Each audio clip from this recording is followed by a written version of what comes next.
نا وہ ہو گئے ہو ان کے بارے میں۔ اور ایک روایت میں یوں بھی آتا ہے کہ کچھ لوگ ایسے تھے جو مکے سے چل کے مدینے کی طرف ہجرت کر کے چلے گئے، اور نبی صلی اللہ علیہ وسلم کو یہ باور کرایا کہ ہم مسلمان ہو گئے ہیں اور ہجرت جو ہے نا ہم نے کر دی ہے۔ ابھی کچھ ہی دن ادھر رہے ہیں، پھر جو ہے نا وہ واپس نبی صلی اللہ علیہ وسلم سے یہ کہہ کر انہوں نے رخصت لے لی کہ ہمارے سامان اور اسباب جو ہے نا، مال جو ہے نا ہمارا مکے کے اندر پڑا ہوا ہے، بس ہم وہ لینے کے لیے جا رہے ہیں، واپس آ جائیں۔ آپ نے اجازت دے دی، وہ وہاں پہ چلے گئے، پھر وہیں پہ مرتد ہو گئے، واپس جو ہے نا نہیں پلٹے۔ ان کے بارے میں مسلمانوں کے دو گروہ ہو گئے، کچھ ان کے بارے میں نرم گوشہ رکھتے تھے، کچھ ان کے بارے میں سختی والا پہلو جو نہ رکھتے تھے۔ اللہ رب العزت نے گویا کہ ایمان والوں کو ڈانٹا، تم نے ان کے بارے میں دو رائے کیوں رکھی ہے، تم دو گروہوں میں کیوں تقسیم ہو گئے ہو، سختی والا پہلو تم نے کیوں نہیں جو نہ ان کے بارے میں اپنایا۔ جیسے اسی آیت کے آج کے درس کے آخر میں فرمایا کہ فَاقْتُلُوهُمْ حَيْثُ وَجَدتُّمُوهُمْ، جہاں پر بھی تم ان کو پاتے قتل کر دیتے۔ تمہارے اندر ان کے بارے میں نرمی والا پہلو کیوں آیا ہے؟ تو اسی کی طرف اشارہ، فَمَا لَكُمْ فِي الْمُنَافِقِينَ فِئَتَيْنِ، کیا ہو گیا تمہیں کہ منافقین کے بارے میں تم دو گروہوں کے اندر جو ہے نا تقسیم ہو گئے ہو، تمہیں تقسیم نہیں ہونا چاہیے تھا، اس معاملے میں تمہیں متحد جو ہے نا وہ ہونا چاہیے تھا۔ وَاللَّهُ أَرْكَسَهُمْ بِمَا كَسَبُوا، اللہ رب العزت نے ان کے بدعمالیوں کی وجہ سے ان کو پھر کفر کی طرف پلٹا دیا۔ وہ تمہارے تھے ہی نہیں، جو مکے سے مدینے ہجرت کر کے آئے تھے وہ تو پتہ نہیں کس غرض سے آئے تھے، وہ مسلمان ہو کے نہیں آئے تھے، وہ تو تمہاری جاسوسی کرنے کے لیے آئے تھے، وہ تو تمہارے خلاف جو ہے نا کسی اور سازش کو لے کے جو ہے نا وہ آئے تھے، اس لیے وہ تمہارے تھے ہی نہیں۔ اللہ رب العزت نے ان کو ان کی کفر کی طرف ہی جو ہے نا پلٹا دیا، اس لیے تمہیں غم زدہ ہونے کی ضرورت نہیں۔ یہی وجہ کہ حضرت امام شاہ ولی اللہ رحمۃ اللہ علیہ ان کا نظریہ یہ ہے کہ ان آیات کے اندر منافقین کا ذکر ہی نہیں ہے، کفار کا ذکر ہے۔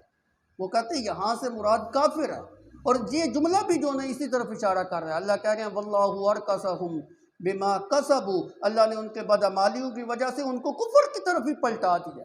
وہ پہلے بھی کافر تھے، اب بھی وہ کافر ہی، تمہارے نہیں تھے، وہ مسلمان ہو کے تمہارے پاس نہیں آئے تھے۔ واللہ ارکسہم بما کسبوا، اللہ نے ان کے کفر کی وجہ سے ان کو کفر کی طرف ہی جو ہے نا پلٹا دیا۔ اگرچہ تمہارے اندر خیر خواہی ہے، مسلمانوں کے اندر تو خیر خواہی کا جذبہ تھا، یہ تو خوشیاں منا رہے تھے کہ شکر ہے یار یہ لوگ بھی جو ہے نا مسلمان ہو گئے، تو یہ تو چاہتے تھے کہ سارے کافر جو ہیں مشرکین مکہ جو ہے یہ اسلام کو قبول کر لیں۔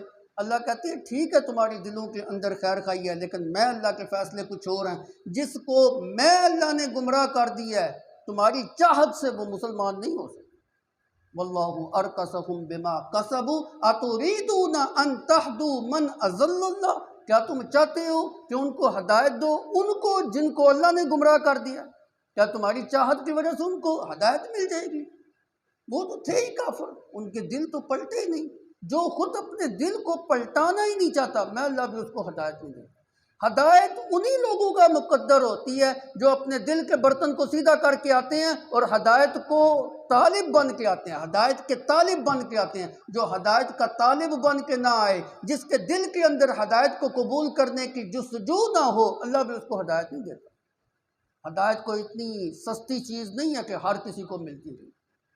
جس کی دلی تمنا ہوگی کہ میری رہنمائی ہو جائے سیدھے رستے کی طرف، اسی کو رہنمائی ملتی ہے، ہر کسی کو نہیں ملتی۔ وَيَهْدِي إِلَيْهِ مَنْ يُنِيبُ، جو انابت کرتا ہے اللہ کی طرف رجوع کرتا ہے، اللہ اس کو ہدایت دیتی ہے۔ جو ہدایت کی طرف رجوع نہیں کرتا، اپنے رب کی پہچان حاصل کرنے کی کوشش نہیں کرتا، اللہ بھی اس کی رہنمائی نہیں کرتا۔ تو ہدایت انہی لوگوں کا مقدر ہوتا ہے جس کو اللہ رب العزت اس کے دل کے اندر دیکھتے ہیں کہ یہ طالب بھی ہے کہ نہیں۔ بے وقتے کو اللہ رب العزت ہدایت جو ہے نا وہ نہیں دیتے۔ اتریدون ان تہدوا من اضل اللہ ومن یضلل اللہ فلن تجد له سبیلا، جس کو اللہ گمراہ کر دے اس کے لیے آپ ہدایت کا راستہ نہیں پا سکتے۔ تو اس سے یہ بات بھی جو ہے نا وہ ثابت ہو گئی کہ مومن بندہ بے شک چاہتا رہے میرا باپ، میرا دوست، میرا بیٹا، میرا فلاں عزیز یہ بھی کاش موحد بن جائے، مسلمان بن جائے، اللہ کی چاہت نہ ہو تو وہ مسلمان نہیں ہو سکتا۔ کسی کو مسلمان بنانے کے اندر کسی کا اختیار نہیں ہے، اللہ نے یہ چیز، یہ اختیار نہ نبی کے قبضے میں رکھا ہے، نہ ولی کے قبضے میں رکھا ہے، نہ صحابیت کے قبضے کے اندر جو ہے نا یہ چیز، یہ اختیار اللہ نے اپنے قبضہ قدرت کے اندر رکھا ہے۔ کس کا دل کس وقت جو ہے نا پلٹنا، وہ چاہے تو بہت بڑے کافر کے گھر کے اندر ابراہیم جیسا بیٹا جو ہے نا وہ پیدا کر دے، اور چاہے تو نبی کے گھر کے اندر کنعان جیسا بیٹا کافر جو ہے نا وہ پیدا کر دے، یہ اس کے فیصلے ہیں۔ نبی صلی اللہ علیہ وسلم کے خاندان کے کتنے لوگ ایسے ہیں جن کو ہدایت نصیب نہیں ہوئی؟ نبی کے چچا ابو طالب کو بھی جو ہے نا ہدایت نصیب نہیں ہوئی۔ اور کتنے قریبی رشتہ دار ایسے ہیں جن کو جو ہے نا ہدایت نصیب نہیں ہے؟ ابو لہب ہے، ابو جہل ہے، یہ کون ہے؟ نبی صلی اللہ علیہ وسلم کے قبیلہ سے تھے، قریبی رشتہ دار ہیں، ہدایت نصیب نہیں ہوئی۔